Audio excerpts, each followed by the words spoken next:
I know you don't like endgames. I know you find endgames annoying, boring, but let me tell you something. That's something we can change. After watching this video, I'm going to show you principles to play better in endgames. So after watching the video, you will be in much better shape, and suddenly endgames won't be like boring anymore. Instead of that, they will be like interesting, because it's a knowledge that you have, and suddenly you're winning games with this knowledge. So yeah, we're going to talk about 10 most important principles for the endgame. If you know these things, they are game changer. So there's a huge difference between not knowing this and knowing this, and you will notice that in your games. So which are the 10 most important principles to play in the endgame? Let's talk about that. So principle number one, I'm going to talk about the rule of the square. Wait, is it a rule or a principle? Anyway, rule of the square. What does this mean? Whenever we have a race between a passed pawn and a king, we can draw a square and we can know who wins the race, whether the pawn or the king. How's a square? Well, it's very easy. And the thing is that you don't have to calculate, right? Like, because usually people say like pawn here, king here, wait, pawn here, king here, all those steps, calculating move by move. This takes time, and also this takes mistakes. I mean, you are more likely to make mistakes when you're calculating that way. So in the rules of square, you're going to say this is the square of the pawn, something like this. You draw a diagonal from the pawn toward the back rank, and then you can draw a square after that. So you create the square, and then if the king can make it inside the square, they get the pawn, they win the race. And the pawn is not promoting, or the pawn is promoting and the king takes it. If the king cannot make it inside the square, then the pawn promotes, and usually the side with the pawn wins. So that's the rule of the square. You can draw a square around the pawn, and you can know whether the pawn or the king wins the race. Principle number two, we're going to talk about sixth rank principle. I'm going to use this position for that. So, king and pawn versus king is a very important and basic endgame. It's an endgame that you should know for sure. In king and pawn versus king, in general, if the king goes ahead of the pawn, like here, and if you have opposition, which means the king goes in front, you take opposition. That's a good thing. You're winning. So that's the rule. King and pawn versus king. You take opposition. Your king is ahead. All good. You win. Right? Perfect. That's something we should already know. If you don't know it, make sure you learn it because you're going to need it. Learn how to win king and pawn versus king. So what we're going to learn in principle number two is the sixth rank principle. This principle states that if your king goes to the sixth rank before the pawn, you don't really need opposition. If he plays, for example, king here, let's say it's black to move, he's going to have opposition, so you don't have the two things we said we needed. We said we needed king ahead and we needed opposition. This time we will have king ahead and he will have opposition. So we don't have opposition, but we are still winning. And the reason we are winning is because of the sixth rank principle. Okay, the king is on the sixth rank before the pawn, which means you're winning even if you don't have opposition. That's something we need to remember. That's something we need to know because it's extremely confusing. Many players accept a draw when they get into something like this. This is a theoretical draw. Okay, this is a draw, and this is a win.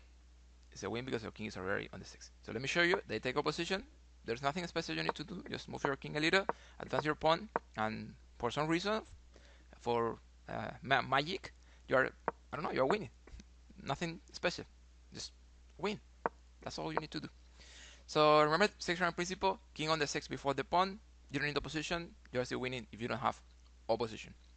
Principle number three is going to be activate your king. So I mean, this is something that, what can I say? I mean, activate your king. That's everywhere. But it's extremely important. I'm going to show you an example about that. So this is not new. This is something you should already know a long time ago. The thing is that in the endgame, there's no checkmate threat. There's no danger for the king. So if there's no danger, why do you want the king in the corner doing nothing? Use the king. Some analysis suggest that the value of the king in the endgame is around or similar to the value of a minor piece. Some people say it's 2.5, for example. So it's like a knight, or maybe a little less, but around that. So it's like, I mean, mind you have a knight and you're not using the knight. That's not a good idea, right? You need to use the knight. So it's the same thing. Use the king in the endgame. You need to use it. Activate the king. Use it as a very active piece. Use it to attack enemy pawns. Use it to protect your own pawns. But don't forget it. Once you see there is no danger, of checkmate, bring the king out because it can be very helpful. It can help you a lot. Let's analyze this example. Here is king and two pawns versus king and two pawns, and it is white to move. Anyone could say it's a draw because equal material, nothing special. So anyone could say it's a draw. But there's something interesting is that our king is more active, right? So that's the good thing about activating the king, about keeping the king more active as possible. The thing is that white is winning here because of that. White can play in this position the move king a6. They are taking the pawn, and black can play here king b8, like defending the pawn.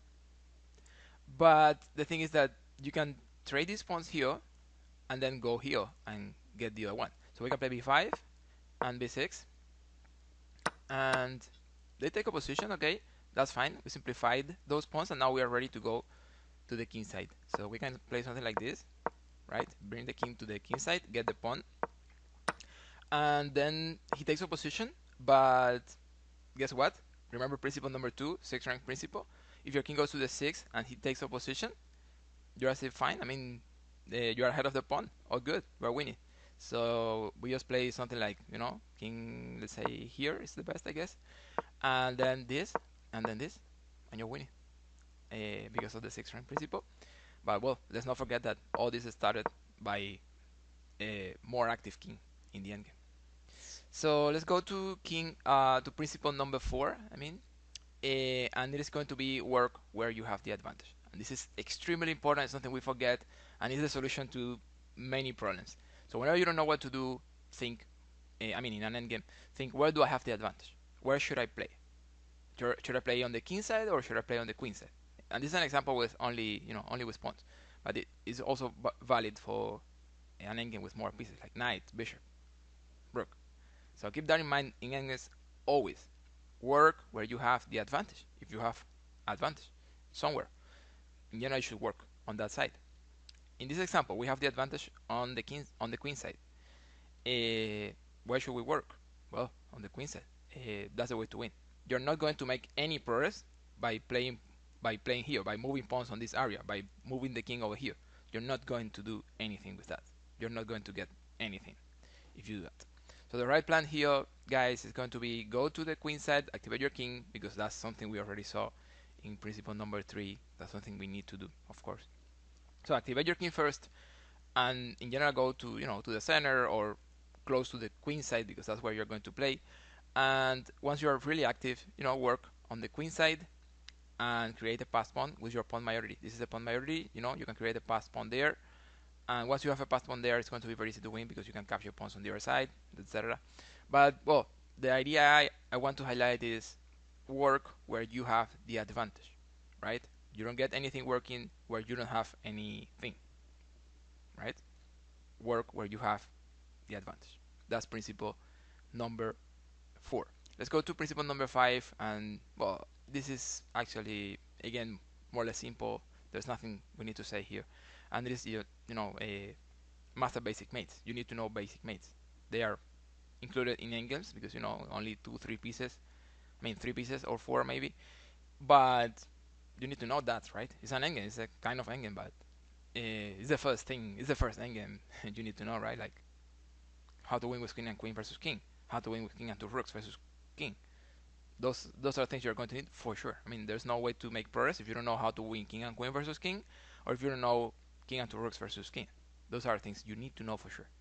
So there is no argument here. There's nothing to say, right? Just learn them. Learn how to win king and queen versus king. You can practice versus the engine or on chess.com they have options for this, some drills and things like that. But I mean, learn it. Okay, there's nothing we need to say here. Just learn basic mates. Principle number 6, and here things are going to get a little bit more complicated. This is very interesting. I'm sure you're going to like it. It's actually a tough and deep topic, but we're going to make it as simple as we can, right? We're going to simplify the idea. So this is what they call principle of the 2 weaknesses. This is actually a principle, right? Principle of the 2 weaknesses. That's the name. So this is the thing. You're playing an endgame, and you have the advantage. Your opponent has a weakness. You're putting pressure. You're attacking. He's defending. You're active. He's passive. All good. But suddenly there's nothing else you can do. Suddenly there's no way you can make progress. What do you do then? And this is valid not only for endgames, also for the mid game. You can still apply the two weaknesses principle, or the principle of the two weaknesses. So what do you do then?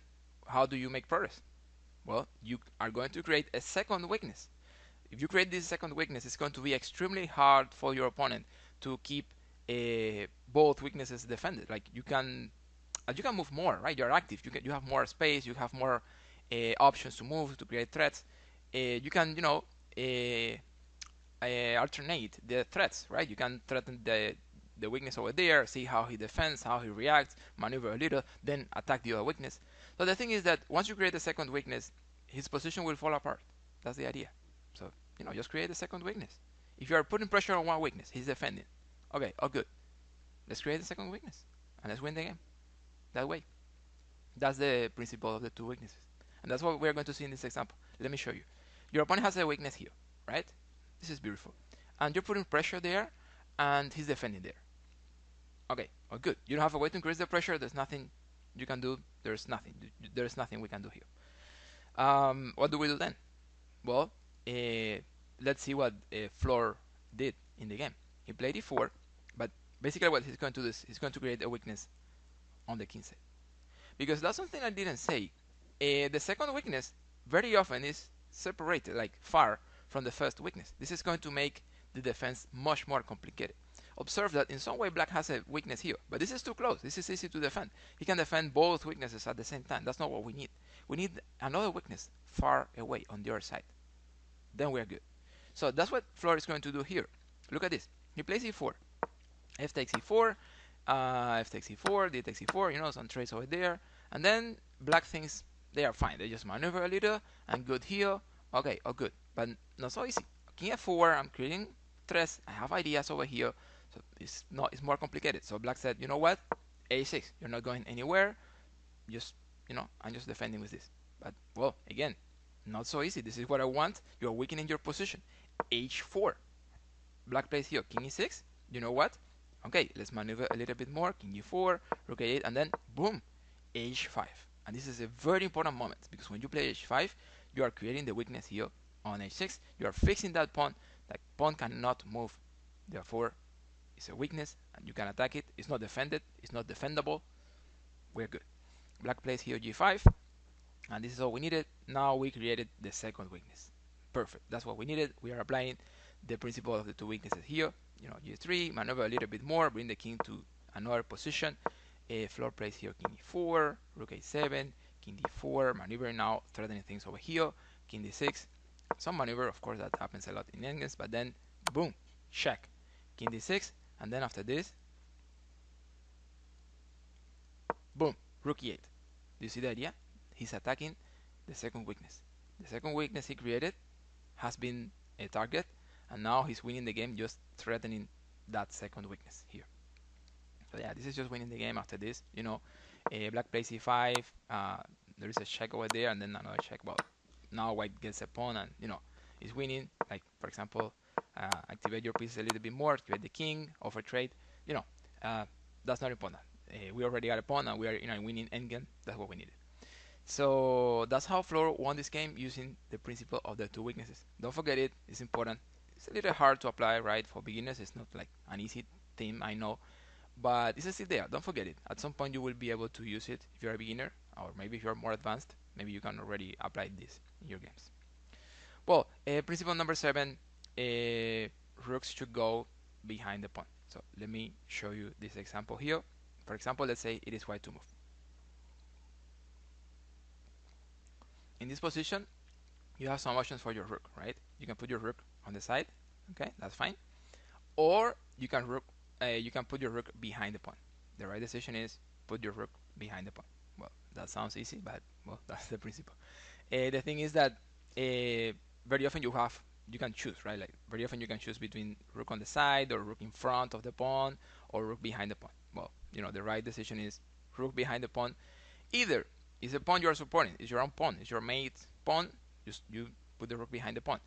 Or if it is an enemy pawn, it's a pawn you're trying to control, you're trying to prevent the promotion, still rook behind the pawn in general is the right decision. So what I'm saying is that, for example, if it's black to move, they should play rook here, and they should take that position. The thing is that when the rook is behind the pawn, it's not only controlling or attacking the pawn, but also is controlling or attacking the future squares of the pawn, right?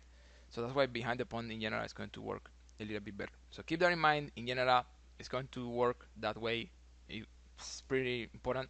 And also rook endgames are the most common endgames we see in chess. So anything about rook endgames, eh, pay attention to that, right?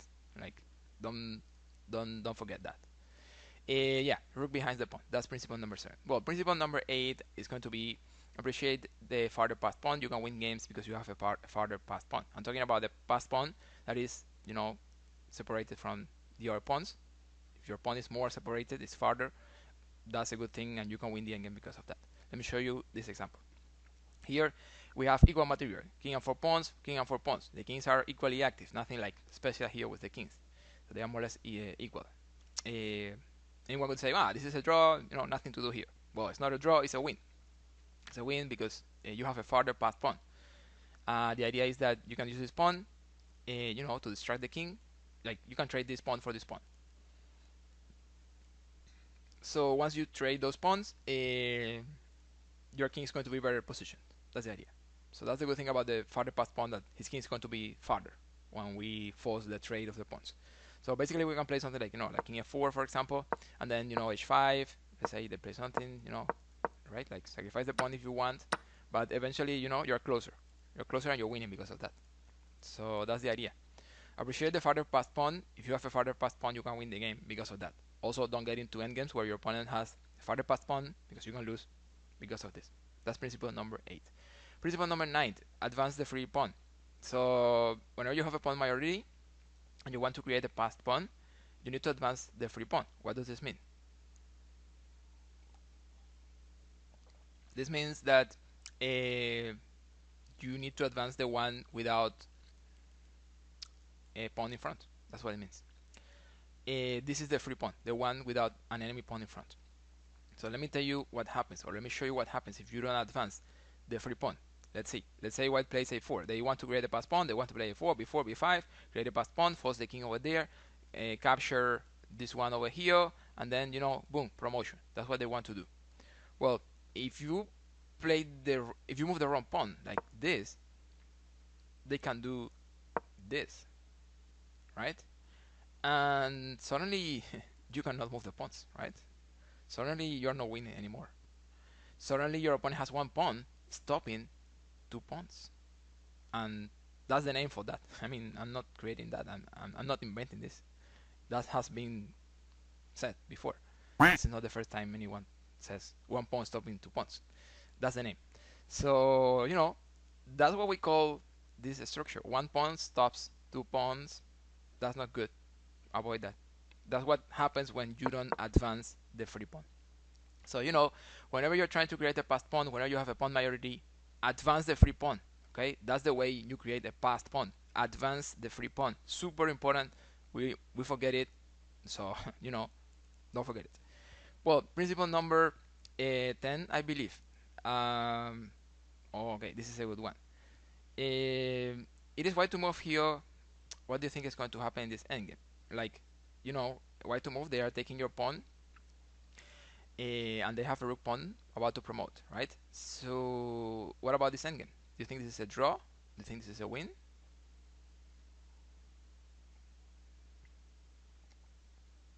According to the, if we continue with the normal moves like king here, king takes, king here, king here, king here, king there, he's winning, right? I mean, king here, king here. He's winning. But that's not what is going to happen, because we have a principle that shows us that we don't need to do that. So this principle states that if the king goes to the square 1 bishop before the rook pawn gets the 6th rank, you are good to go, you get a draw. That's the principle. King goes to 1 bishop before rook pawn, because it's only about rook pawns. Before rook pawns go to the 6th rank, you have a draw. So you don't have to go here to take a position. That's not what you need to do here. Just go there and you get a draw. Let me show you. King here, king takes pawn. King here, king here. So he wants to get this key square. It's a very important square for the strong side. If they go there, they are winning. But guess what? You can go here first, and your king is on the square one bishop before the rook pawn gets the sixth rank. This time it's the third rank, but I'm talking in general. So you know you're good, right? The king is in the right square. This principle is helping us to get a draw. So keep that in mind whenever you're facing a rook pawn. If the king goes to one bishop before the king gets the sixth rank, you're good. But also let me show you, the idea just in case you're not sure about this. If they move the pawn, you get the promotion square. It's a draw. If they try something like this, okay, it's fine. Just stay there. At some point he will have to move, or if he doesn't move, it's a draw. You stalemate him, right? Even when you're weaker, apparently, you stalemate him. So that's the idea. Get one bishop before he gets the sixth rank with his pawn, and you're good. Okay. So these are the 10 most important principles I was thinking for this video. I hope they have been helpful. I hope they are interesting and you have been learning things with this.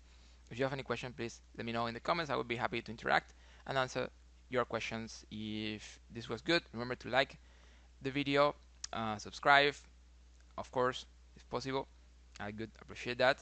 Thank you so much, guys, for your time, and catch you in the next.